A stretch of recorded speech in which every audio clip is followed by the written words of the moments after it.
Jake Stuart with the National Sports Media Association, and today I'm joined by 2021 New York Sports Writer of the Year, Bob Glauber. Bob, excuse me. This is your third award. This is your third award from the National Sports Media Association. Bob, you won back in 2011 and 2015, I believe. What does this one mean to you? Listen, they all mean the world to me. And, like I tell Dave Gorin, who runs the association, it's like, this is the only place that sports writers are kind of treated like gold. And it's a really neat thing. And I can't be more appreciative. It's the affirmation of your peers. And honestly, there's really nothing better professionally in the business. So it's awesome. Now, Bob, you're a writer now for Newsday, also the president of the Pro Football Writers. I want to know where you started in the industry, though. Well, actually, I got to correct that bio in the paper. I was the president of the PFWA for 3 years, but Lindsey Jones does a tremendous job now. I'm sorry, the way I started. Yes, yeah. I started literally from the ground up. Graduated college with a degree in English. Didn't really know what I wanted to do. Got a part-time job at the local paper, taking scores over the phone for $6.50 an hour, and it kind of grew from there. I loved language and I loved sports, so it really turned out to be the blending of two of my passions. And it took a little time, and but it worked out okay. And I think that the part of me that kept dreaming of it was important. You got to keep that dream and kind of keep what's inside alive and pursue that. And that turned out to be the case. Now, thinking about some of the sports writers that you looked up to growing up, who were some of your favorites to read growing up? Well, I am old enough to have read a guy named Red Smith in the New York Times. Now, Red Smith was a column writer for the New York Times. He was just a very gifted writer. The way he phrased things always made sense. And I was a big Yankee fan growing up, so I read his stuff. And then as I got older, I began to read a guy named Dave Anderson, also of the New York Times. And both of those gentlemen won Pulitzer Prizes in commentary. And Dave, I not only liked his stuff, just such a solid writer, but also a reporting columnist. And that became very important to me. And there's a difference. There's not just, talking off the top of your head and sending it in and there's your column. Dave would talk to the people. He would talk to players. He would talk to coaches and executives and owners and really make his pieces come alive with that reporting. And that became very important to me. And I got to know Dave Anderson. I worked alongside him. I consider him kind of the greatest role model I ever had. And I loved him. And I was sad to see him pass away a couple of years ago, but Dave Anderson left an imprint that will never be forgotten. And Dave Anderson had this great saying in football writing: when in doubt, write the quarterback. So if you're struggling for a story idea, you write the quarterback because everybody wants to know about the quarterback. And my saying about Dave Anderson was that in journalism, when in doubt, be Dave Anderson.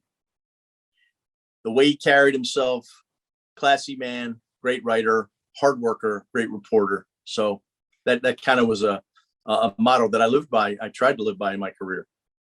Now, Bob, I'm curious. A lot of our listeners probably want to know. So our winners this year have came from a lot of different locations, a majority of them being from the small market. How does your work in New York, in the Big Apple, how does that change what you do in your coverage as far as pro football? That's a great question. It really is, because I think there's kind of a sense that New York is this, big, overpowering, monolithic, larger than life place. And it's big and there are a lot of people, there's no question, but the craft is the same.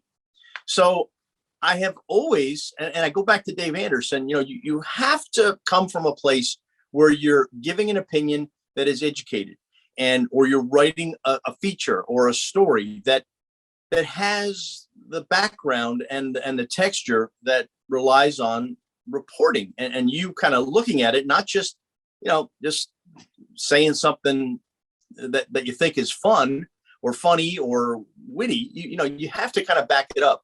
So there is that part of it that's really important, whether you're in a small market or a big market. I've really been in both. When I started, I worked for a small paper outside New York City, covering high schools. And that was probably the most valuable experience that I had, because when you're covering a high school football game or a lacrosse game or soccer or whatever, you're it. You don't have press notes. You don't have someone coming around giving you quotes. You don't have access to what you have as a professional, a writer of professional sports. So when you do that, you get to know people and you get to see sports at its most basic level. And those are some of my greatest memories of is covering high school sports. Never forget the first time I covered a high school football game. I had to make predictions in the paper, and I predicted the team that I was covering would lose its opening game. Well, I guess they read it because I went to the game, covered it, and they won. They were on the road at John Jay High School. Sleepy Hollow High School beat John Jay. So after the game, I'm walking onto the field, ready to talk to the coach. And one of the players from Sleepy Hollow comes running up to me, screaming at the top of his lungs and swearing, you never thought we could do it. Well, I really was impacted by that because, wow, the power of your opinion, the power of your words really does resonate. And I got to know that player over time. We became very good friends. He became a college football coach up at Bryant College, which is where the Patriots used to have training camp. And we laughed about it. I said, hey, Marty, I don't know if you remember, but I wrote that story. So, I remember it. Well, I remember it too. And we laughed about it. But that experience really, really does carry a lot of weight, and it helps moving forward. Well, you spoke earlier about kind of your craft and its transition in the small market versus big market, how it actually stays the same in a big way. How much did that craft actually change with COVID-19 and the pandemic coming in?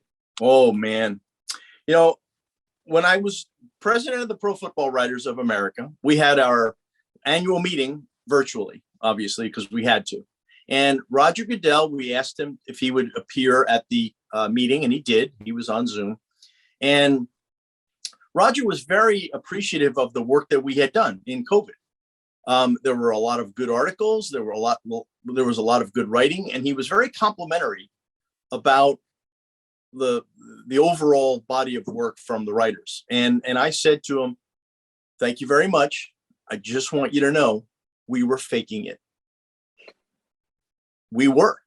When you don't have that personal interaction, something very difficult occurs, and you have to kind of create the illusion that you're there, or that you just have to really work harder word wise to make that work. And my point to him was, it was an introduction to, hey, you know what?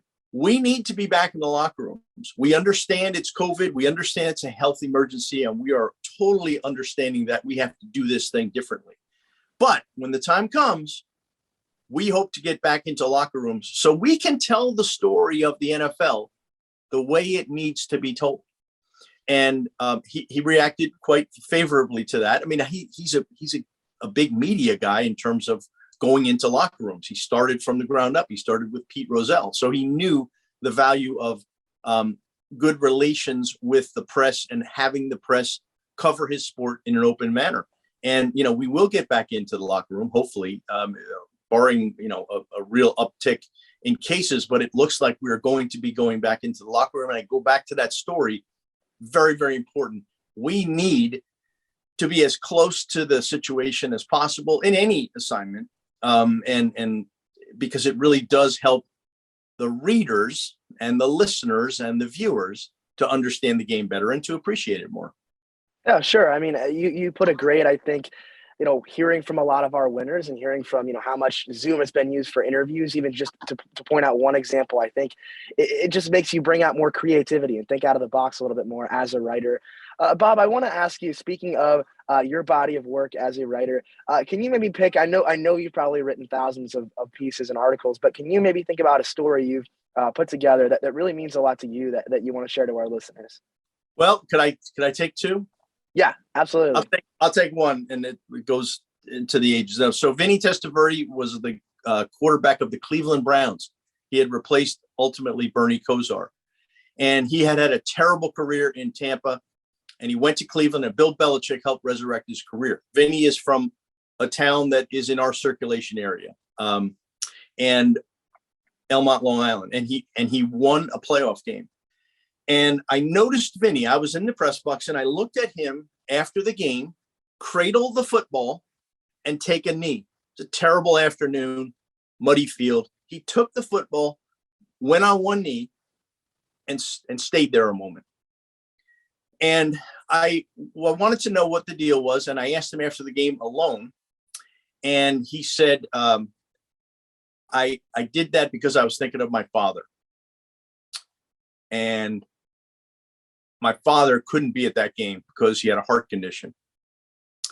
And he was walking around a mall in Cleveland because he couldn't be subjected to the intensity of a football game. So I thought of my father.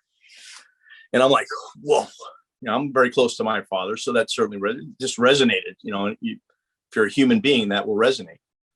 Wrote the column, thought I did a good job with it. The next day, followed up with the father, called him at home. And the father had a history with Newsday, sometimes not a good one because, we were critical of Vinny during his years in Tampa. So he was, a little guarded.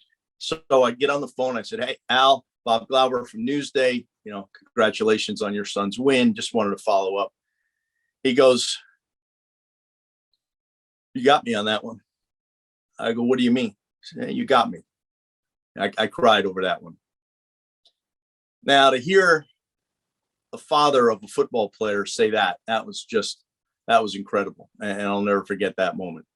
And the other one is Antonio Cromartie played for the Jets, and Antonio Cromartie had this reputation of, he had several children. He once couldn't name all his children on HBO's Hard Knocks. It was a big thing. And, he came off as just not great. So I see Antonio Cromartie at Jets practice one day. This is probably 10 years ago, maybe even less. And I see that he gets out of a Prius. And I see him in a locker room. I go, hey, rocking the Prius I saw before. And he goes, I thought he was like driving the car of a staff member or something. So I go, rocking the Prius. He goes, yeah, I love that car. Gets great gas mileage. Oh, love it. I go, that's your car? He goes, yeah, love it. So we got talking, and, I kind of asked him about why he likes the Prius, saves money. And these are things that are kind of running against the narrative of what Antonio Cromartie has been. Sorry to be long-winded on it, but you got to set it up. So Cromartie says, no, I've been really careful with money. And it turns out he worked with a financial planner. His life was a mess early in his career. As a rookie, he spent millions of dollars, wasted it. Well, it became interesting. And now I have set my kids up for generational wealth. Okay. This is the guy who forgot his kids' names, and he's doing this, got his financial planner, wrote the story. So it's a totally counterintuitive narrative of Antonio Cromartie. And it was great. All I was hoping for was that he'd remain fiscally sound, for enough period of time, but he did. He turned his life around. And, it's those kinds of stories that really stay with you for the reasons that the way it came about, the way I kind of just had a kind of casual conversation, saw something different at practice that, I was there. Hey, Prius, a player gets into a Prius, and that turns into a really good story. And I thought that was really cool. I love both of those stories because they not only go beyond just the box score and the win losses, but they really show your personal connection as a writer and bringing that and putting that to paper. The last question I want to ask you, Bob, is what advice do you have for younger sports writers just beginning to get into the industry now? The industry is totally different now than it was when I started. Much, much harder, much more challenging.